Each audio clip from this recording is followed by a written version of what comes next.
In the very heart of the ancient capital of Israel, Jerusalem, beneath a majestic golden dome that has watched over everything around it for more than 12 centuries, like an unmoving, all-seeing eye, a group of scientists had gathered, prepared and equipped with modern technology.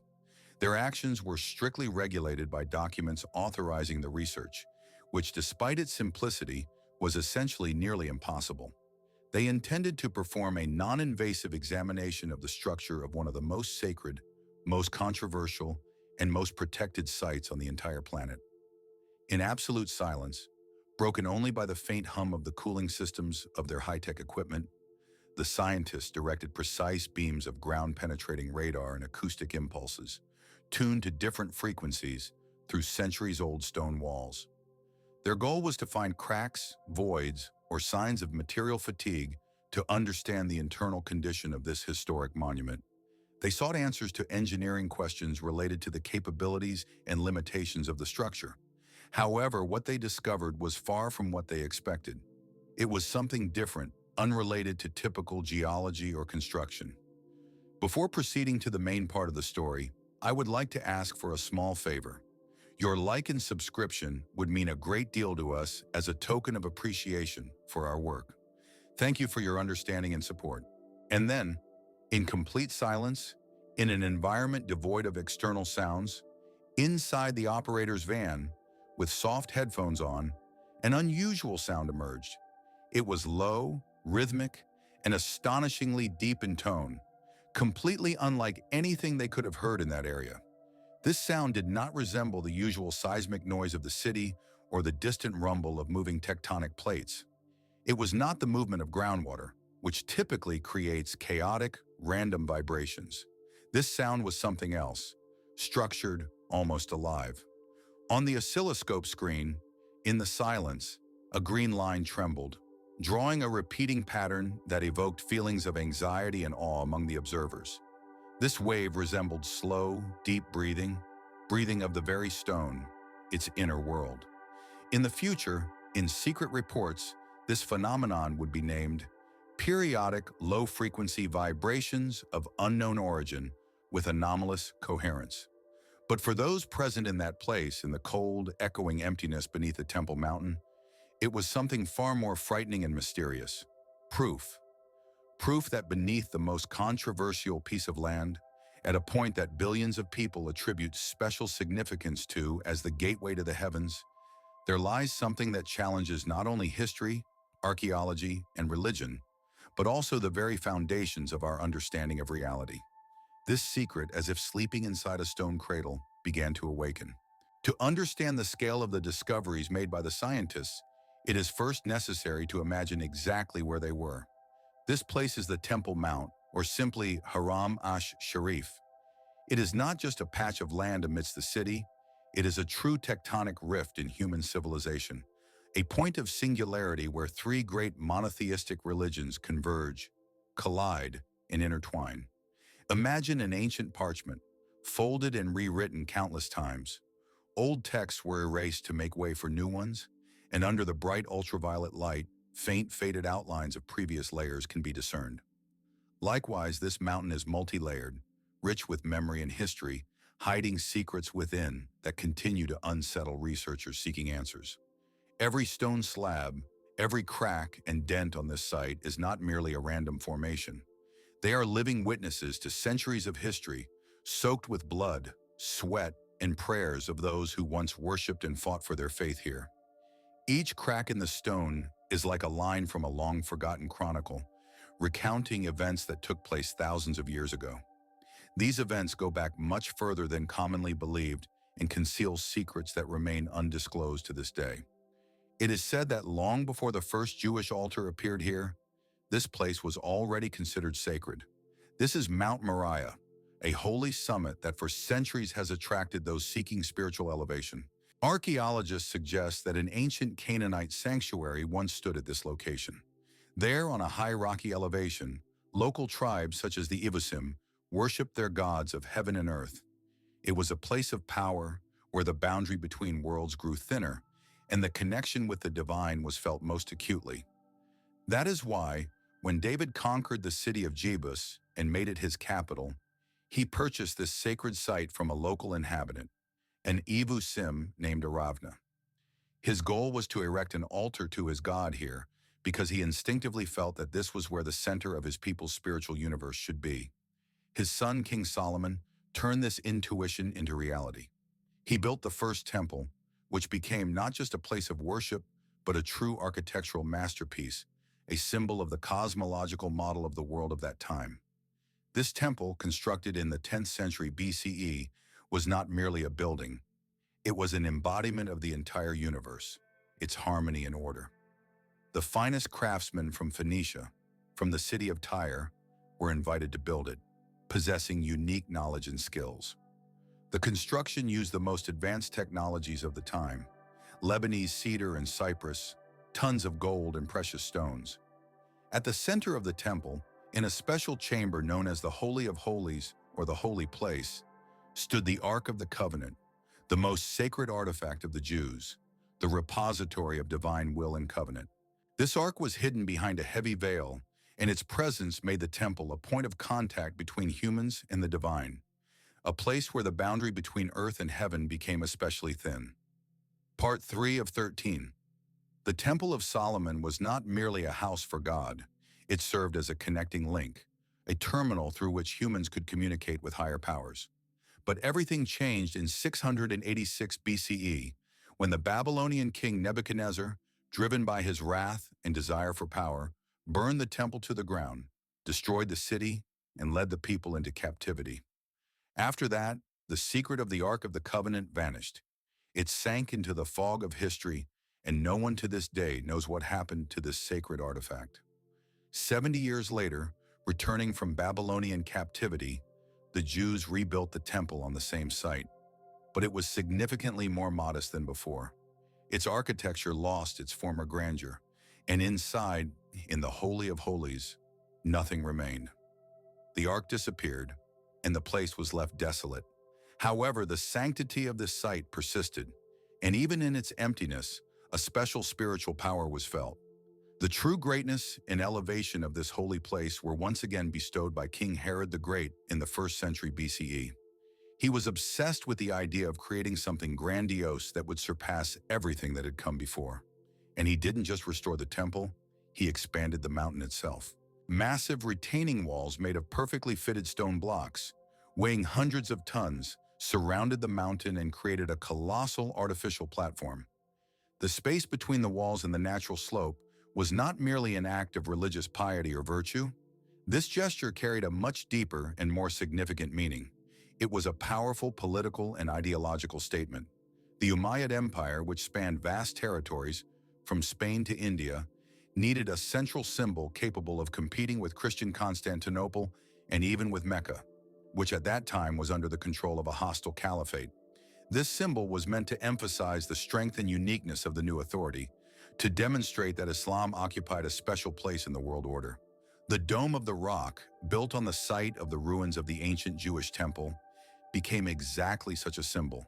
Its Byzantine-style architecture, with elegant lines and a golden dome, created not only an architectural masterpiece but also a powerful assertion. In the mosaics, crafted from exquisite pieces of stone and glass, were quotes from the Quran, making it even more sacred and inviolable. All of this was a declaration. We are a new world power. Our faith is the final and absolute revelation of God. At the center of this architectural and historical complex, like a living nerve of the planet, was the sacred stone upon which the entire idea was built. This stone was not just a piece of rock. It was the cornerstone, the foundation of the entire structure. It was a large, uneven limestone protrusion whose surface gave its name to the entire complex. According to Islamic tradition, this very stone is the first point of land created by Allah. Legends say that it was from this stone that Prophet Muhammad ascended to the heavens during his famous night journey, Isra and Miraj. In Jewish mysticism, it is called Eben Hashtia, the foundation stone from which God began weaving the fabric of the universe, the place where the Holy of Holies was located. For centuries, millions of pilgrims came here to touch it, whisper prayers, or wash it with tears. They felt its energy, an ancient power that seemed to permeate everything around. But few pondered what this stone truly was. Many perceived it as merely part of a rock, but deep down they knew it was something far more mysterious. It is not just a natural object, but a roof. The roof of something much older and more complex, hidden right beneath the feet of the faithful. Beneath layers of shattered empires and faded civilizations, beneath centuries of history and oblivion, something greater is concealed. The path to this place runs along a narrow, worn marble staircase, carved during the time of the Crusaders. Back then, many mistakenly believed that the Dome of the Rock was the temple of the Lord, considering it a sacred site. Today, this staircase serves as a reminder of the past, of those who tried to understand and connect this place with the divine. Reaching the top, the pilgrim finds themselves in a space where the laws of physics seem to begin breaking down. Everything here appears distorted, unusual, as if the boundaries of reality are blurred. This place is called Bir al-Arwa, or the Well of Souls. It is a small, nearly square cave, created by nature and supplemented by human effort. Its dimensions are approximately 6 by 6 meters. The ceiling is uneven, hanging so low that one sometimes has to bend to avoid hitting their head. The air in this space is dense, still, and cold. Even on the hottest days in Jerusalem, it smells of damp stone, centuries-old dust, and something else. Something subtle and metallic, with a faint taste that makes the hair on the back of your neck stand up. This place is a true acoustic anomaly. A whisper spoken in one corner can be heard clearly in the opposite part of the cave, while loud speech disappears into the stone silence, leaving no echo behind. Here, silence reigns. Medieval travelers, such as the Persian poets Sur and Khusro, who visited Jerusalem in 1047, left records of strange sounds emanating from the depths of the cave's center. These sounds, heard in the silence, did not resemble wind, voices, or noise. They were something in between, akin to the rustling of countless wings or the noise of thousands of voices speaking simultaneously, coming from very distant and inaccessible corners. These descriptions create the impression that something mysterious, incomprehensible, and very ancient is happening inside this cave. But the earliest and most detailed studies of this mysterious place were undertaken in the 19th century, during what is often called the Golden Age of biblical archaeology. During those years, English engineers, scientists, and officers who were part of the Palestinian Research Fund, such as Charles Wilson and Charles Uren, became the first Europeans to approach the study of Jerusalem's underground labyrinths from a scientific perspective. Working under extremely difficult and dangerous conditions, they excavated dozens of shafts and tunnels around the Holy Mountain, often risking their lives due to potential collapses, oxygen shortages, and other threats. In particular, Charles Uren was obsessed with the idea of finding ancient structures dating back to the pre-Hasmonean era. That is, before the arrival of the Jewish people and before the destruction of the Second Temple. During his excavations, he discovered an ancient water supply system, secret gates in the wall now known as Uren's Gates, as well as a complex network of underground passages hidden beneath the surface. Uren paid special attention to the so-called Dome of the Spirit Well, a mysterious find. He was the first to suggest that it was not merely a cave or empty space, but part of something much more significant. In the southeast corner of the cave, there was the most disturbing and enigmatic formation, a hole in the floor. It was a neat, almost perfectly round opening, about half a meter in diameter, leading into darkness, impenetrable and bottomless. This is the entrance to the so-called well. Uren attempted to measure its depth by lowering a rope with a weight, but he was unable to reach the bottom. He threw stones into the shaft and listened. The sound of the fall was unusual, not a dull thud, but a series of fading echoes, as if something enormous and very complex, perhaps a cavern or a network of tunnels, responded to each stone. But this was not the only thing that amazed the researchers. They also noted a strange, intermittent airflow emanating from this void, as if something vast and invisible inside was breathing deep within. The void itself was an artificial formation, its edges smooth and processed with human tools, as if someone had deliberately drilled this shaft through a monolithic rock. The question was, why? Theories about the purpose of this structure varied from the simplest to the most complex and even frightening. The most common version was that it was a drainage system designed to divert blood from sacrifices or water for ritual cleansing, used when the temple still stood on this site. But the question arises, why build such a deep and complex drainage system? Why was it constructed in this way? There are suggestions that it was a secret passage through which priests could discreetly access the Holy of Holies or quickly leave the temple in case of danger. Some believe it was a symbolic passage to the afterlife, to Sheol, the place of the dead, through which the souls of the deceased were sent to the afterworld. But what if its true purpose was entirely different? What if it was not an entrance but an exit? What if it was a channel through which something or someone was rising from the depths of the earth? Throughout most of the 20th century, any research beneath the Temple Mount was strictly prohibited. The political and religious situation that had developed during those years created a tense atmosphere. Any attempt to delve into the secrets of the past could have led to a large-scale military conflict capable of exploding the entire geopolitical landscape in the Middle East. However, the very nature of the secrets hidden deep underground was so alluring and mysterious that abandoning the study of them was impossible. These mysteries beckoned scientists, adventurers, and politicians alike, risking at any moment provoking an unpredictable reaction. Then in July 1981, an incident occurred that nearly triggered a large-scale conflict, threatening to ignite the entire regional situation. This event became a kind of turning point in our investigation, when secrets concealed for centuries were momentarily revealed through brute force, as if an impenetrable wall had been broken down.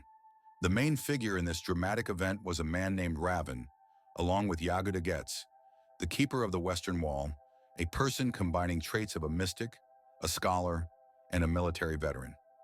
For many years, Getz was obsessed with the idea of finding the ancient Ark of the Covenant, a sacred relic which, according to his hypothesis, might not have been lost or destroyed as previously believed. Getz was not an insane treasure hunter seeking wealth or fame. On the contrary, he was a serious and determined researcher, studying ancient texts, the Talmud, the works of Maimonides and other historical sources, and concluded that the Ark did not disappear in flames and destruction. He was convinced that King Josiah, foreseeing the inevitable destruction of the temple, ordered the priests to hide the sacred relic in a specially prepared hiding place, which, according to his calculations, was designed during the time of King Solomon. This hiding place, he believed, was located within an extensive tunnel system situated directly beneath the Holy of Holies, that is, under the foundation stone of the temple. Working in strict secrecy and under cover of night, Getz and his small team of loyal followers began excavations. Their starting point was ancient, long abandoned, and collapsed tunnels created during the times of the Crusaders and Herodian constructions. Access to these tunnels was only possible through the Western Wall, which was under Israeli jurisdiction. During their work, they used only hand tools, pickaxes, shovels, and buckets, to avoid attracting attention with loud noises and arousing suspicion. Meter by meter, carefully and patiently, they broke through ancient stone masonry and earth compressed by centuries, risking being buried alive. Their guiding stars in this dangerous search were ancient texts and a compass, which helped them stay on course.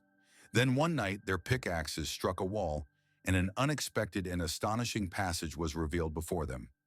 They found themselves in a chamber not marked on any archaeological map. It was a vast chamber, perfectly preserved, most likely a cistern or a ritual pool carved into the rock during the time of the First Temple.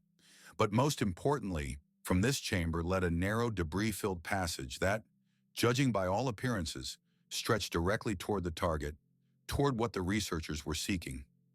They were on the right track. News of their discovery spread, and not by accident.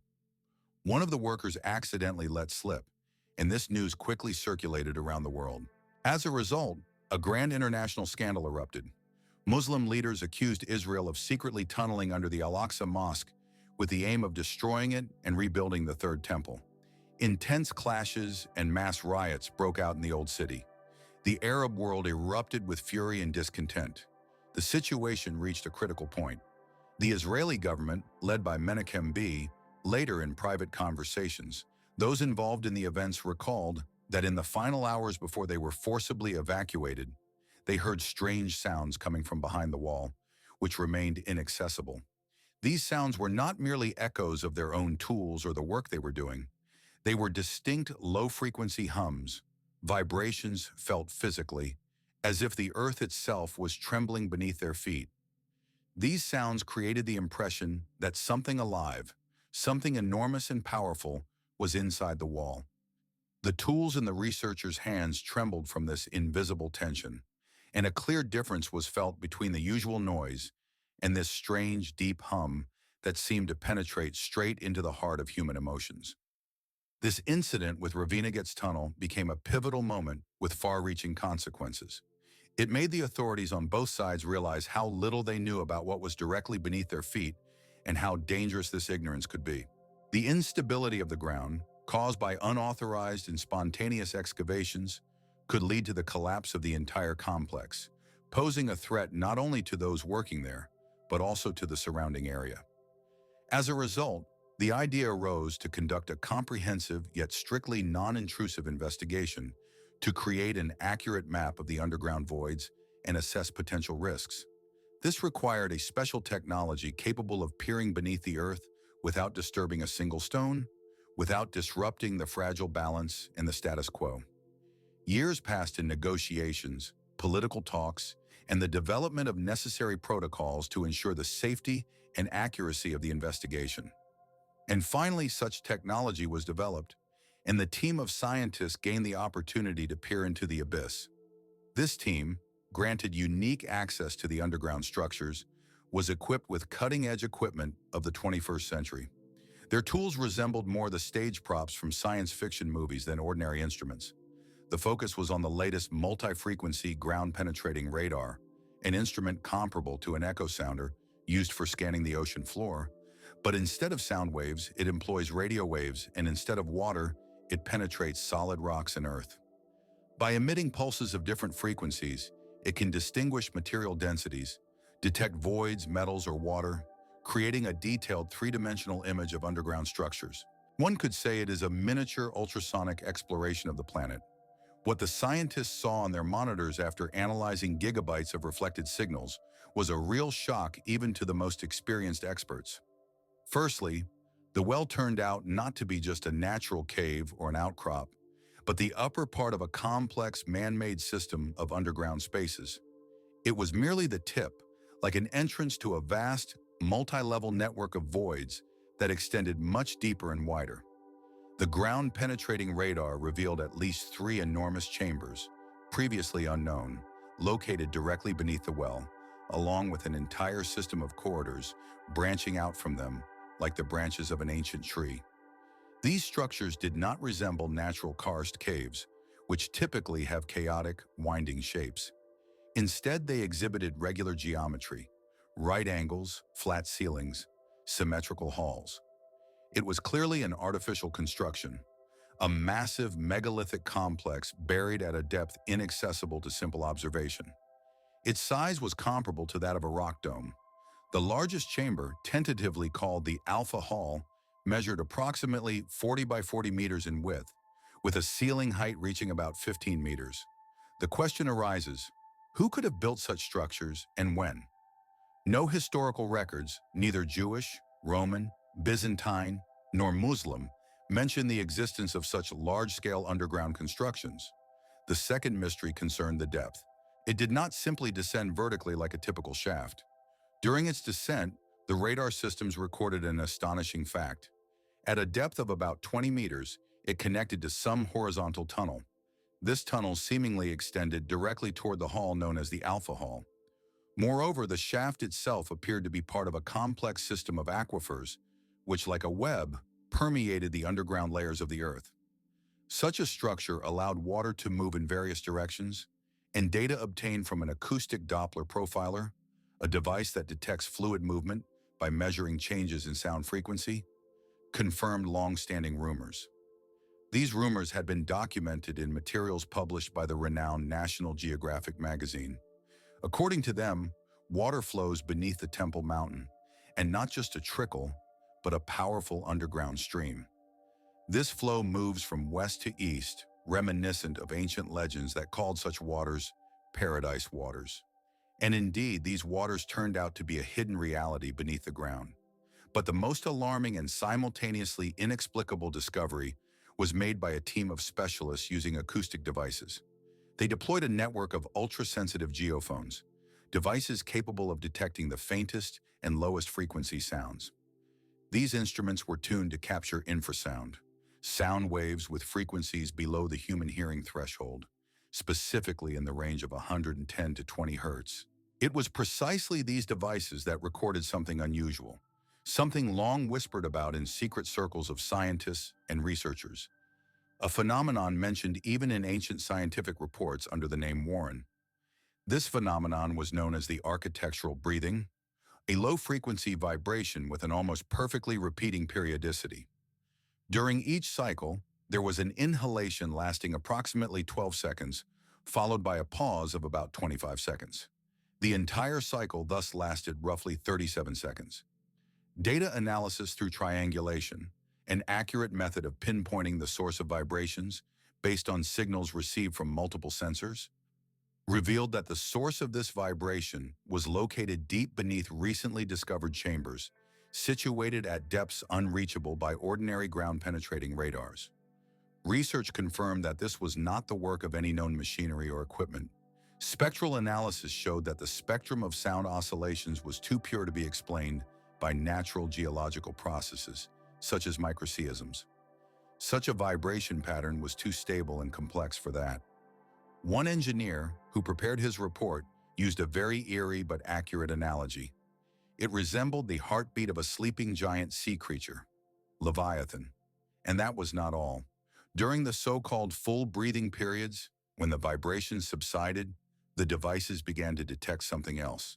At these times, intermittent bursts of high-frequency noise appeared on the recordings, resembling white noise.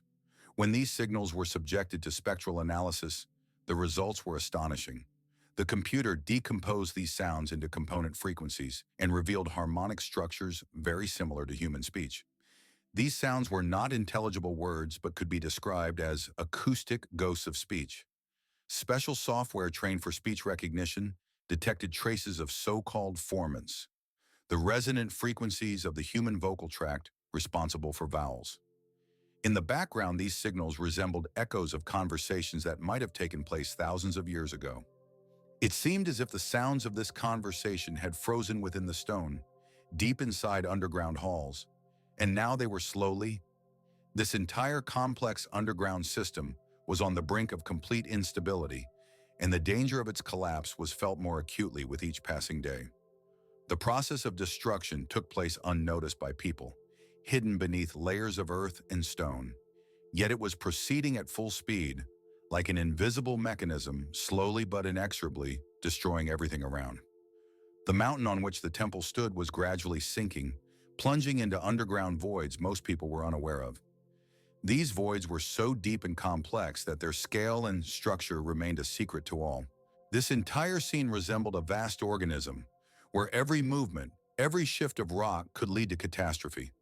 What scientists recorded was not just random sounds or vibrations, but perhaps evidence of this titanic process of destruction.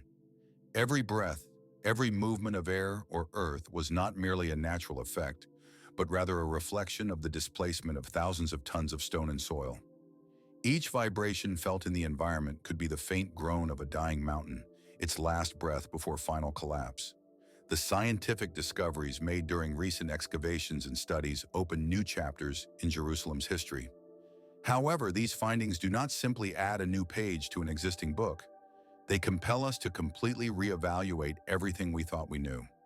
The official versions regarding the origin and history of this place are merely a thin veneer hiding far deeper and more complex secrets. This fragile shell of reality is stretched over an abyss that conceals the true truth. What if Solomon's temple, Herod's temple, and the Dome of the Rock are not accidental structures built arbitrarily, but part of a larger, more deliberate plan? What if these sacred sites were not just erected on this location, but around or even above an already existing, much older and more significant structure? Perhaps ancient builders, who might not even have been Israelites, knew about the existence of this underground complex. They could have built their sanctuaries precisely there, to harness its power or, conversely, to seal it off, protecting the world from a danger that could emerge. In this case, the temple was not only a house for God, it also served as a kind of plug, seal, or barrier, containing something inside. The mysterious shaft located in the well or water pit is not merely drainage or ventilation. It might be a point of access to something very important hidden beneath the earth. Or perhaps it is a ventilation shaft designed to release air from something very ancient and powerful that required constant circulation. This idea, known as the theory of the continuity of sacred sites, takes on increasingly frightening shades. It suggests that the most ancient and significant religious structures in the world were often built precisely on the ruins of older cultic buildings. For example, Notre Dame Cathedral in Paris stands on the site of a Roman Jupiter temple, which in turn was built on a sacred Celtic grove. The Great Mosque of Damascus was built directly on the site of a Christian basilica, and that basilica, in turn, was erected atop the ruins of an ancient temple of Jupiter. What if beneath this sacred mountain lies a hidden origin, an original sanctuary left behind by a long-extinct civilization? A civilization that possessed megalithic construction technologies comparable to, or even surpassing, those of Egypt and South America. Legends of paradise waters flowing beneath the mountain suddenly gain a logical explanation. The geological structure of Jerusalem is well known. The city is built on limestone, which erodes easily with water. As a result, entire networks of caves and tunnels form underground. The underground river discovered by scientists could be the key to everything. What if this river interacts with mineral layers or even with artifacts buried inside, causing some kind of reaction? There is a theory called the stone ribbon. It suggests that certain quartz-rich rocks have an astonishing ability to record and reproduce sound waves under the influence of intense pressure and electromagnetic fields. This idea prompts reflection. Could the walls of underground chambers, saturated with quartz, have captured echoes of millennia-old rituals, prayers, or conversations that took place here centuries ago? It is quite possible that, as the structure of these subterranean spaces gradually deteriorates, the pressure inside the stone walls changes, releasing ancient sound recordings. These sounds, like a needle sliding across a cracked record, begin to play again, revealing what has been hidden for centuries. Whatever the cause of these sounds, the conclusion drawn by the research team was unequivocal and terrifying. In their final report, intended only for top-level access, they wrote, "The discovered underground system poses an immediate and catastrophic threat to the integrity of the Haram al-Sharif complex. The processes occurring deep within remain unexplained for now, but their consequences are clear. The destruction of load-bearing structures, which cannot be stopped and is accelerating each day. We do not know exactly what is happening inside these stone walls, but one thing is certain: the situation is extremely dangerous. In reality, the danger is not related to ancient curses or supernatural forces. The enemy is physics, chemistry, and geology. The most sacred place on Earth, a symbol of eternity for billions, is built on a foundation that is slowly, but inexorably crumbling. And unfortunately, we lack the means and capabilities to intervene. Any attempt to reinforce the foundation could trigger an immediate collapse, or worse, cause a large-scale catastrophe that might lead to a Third World War. The mystery of the Well of Souls remains unsolved, and its depth, darkness, and danger only intensify. We face an unsolvable paradox. To preserve one of humanity's greatest treasures, it must be carefully studied, but the very act of investigation could lead to its destruction.